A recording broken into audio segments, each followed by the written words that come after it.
when you said then it's rappers and footballers. Yeah. You're talking about sort of getting slightly starstruck. Yeah, totally. Yeah. So what footballers have you met where you've acted? Because obviously you did a lot of... Love to see Romesh starstruck. He's literally just got one gear like, oh, fucking, I'm buzzed. I'd love to see if you even get a different tone in your voice. God, Romesh is a bit excited. I'm off my tits here. Yeah, mate, I remember my wife, it took her a while to like tune into that. Do you know what I mean? Because I remember when we first started going out, we went on holiday to Portugal. And like it was about 4 days in, and she goes to me, you know, it's really difficult to know if you're enjoying this holiday or not, because I was just like, because I just can't. My natural default setting is just indifferent. It's not like I just can't help it. It's just my voice and my face is just like it is just how it is. But I do get happy and shit. Do you know what I mean? I had that conversation. Pardon? I had that conversation on holiday. I was like, I am enjoying myself, by the way, but I'm just so like level that I'm like, you might not be able to tell. Yeah. It's quite a male thing. Yeah, I'm just like, yeah, this is great. Yeah, but I think Romesh might be he's next level. Like Romesh, the house could be on fire, and he'd be like, "Mate, the house is on fire, so we do need to get out now, or we will die in the house fire." Yeah, okay. Yeah. But with footballers, I think, because like we meet quite a few of them. Obviously, we get them all the time on League of Their Own. But like, I'm shit at football. I'm shit at anything to do with sports. So I've got like basic coordination issues. I'd say I was like sort of subhuman, sort of in that regard. Do you know what I mean? And so like, so you're talking to somebody who you cannot even relate to how they do what they do. Do you know what I mean? I can't even fathom what it's like to be able to do what they do. When you meet a comedian, like, you know, when you gig with comedians that are heroes of yours, it's amazing. And you do get nervous, but at the same time, you like, you sort of go, well, I'm in the world. I might not be on that level, but I'm in the world. Do you know what I mean? Whereas football, I can't even. So like, you end up sort of saying things to try and. It's just embarrassing. Like I remember like, you just sort of say things where. So for example, like I remember like I used to do this show, Play to the Whistle, and Frank Lampard was on it, and I used to talk to him about.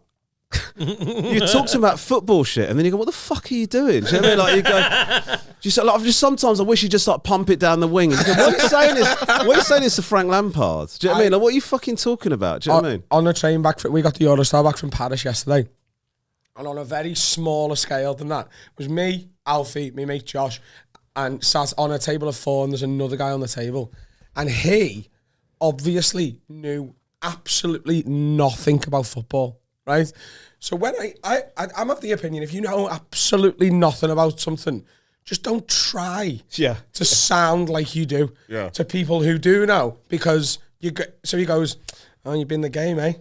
Yeah, Madrid, Liverpool fans, yeah, tough to take. I went, yeah, it was. Yeah, he goes, I think Liverpool. I think they were fearing the shirt. I think they were fearing they were fearing the white shirt of Madrid and all its history.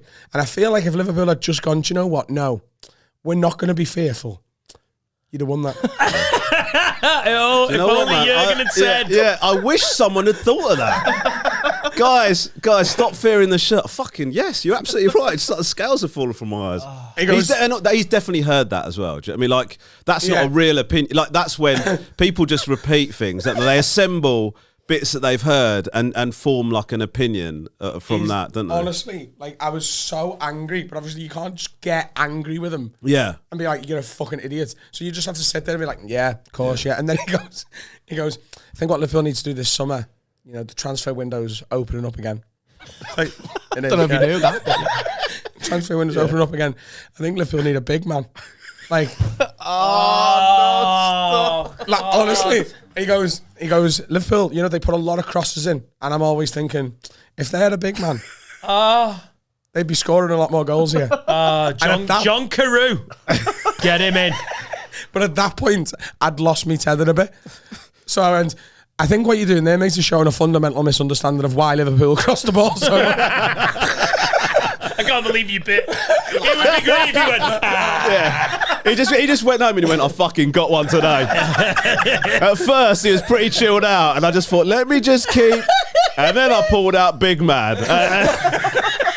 And he fucking absolutely went for it. I was like, Liverpool are actually looking for really accurate crosses to find the feet of their forwards, and then Liverpool pounce and try and win the second ball. Liverpool score most of their goals from winning the ball in a high area rather than creating the. But perfect that's if chance. they're not fearing the shirt.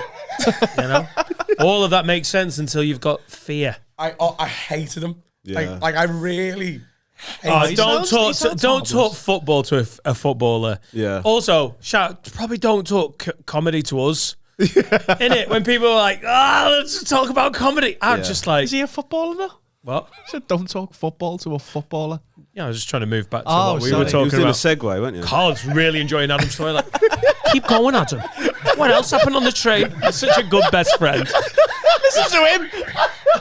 That's enough. Never mind Romesh. What about Adam? He hasn't had a chance on this podcast. Episode 180. Thank you, Dad. Adam, did you have a snack on the train? Where were you sat? Which row? Oh, Carl, you're such a sweetie. Oh my god. Right, I'll help with the segue. Who's the most starstruck you've been with a footballer? Because there's got to be some where you're like, shit, that's Ronaldo or Messi or. Yeah.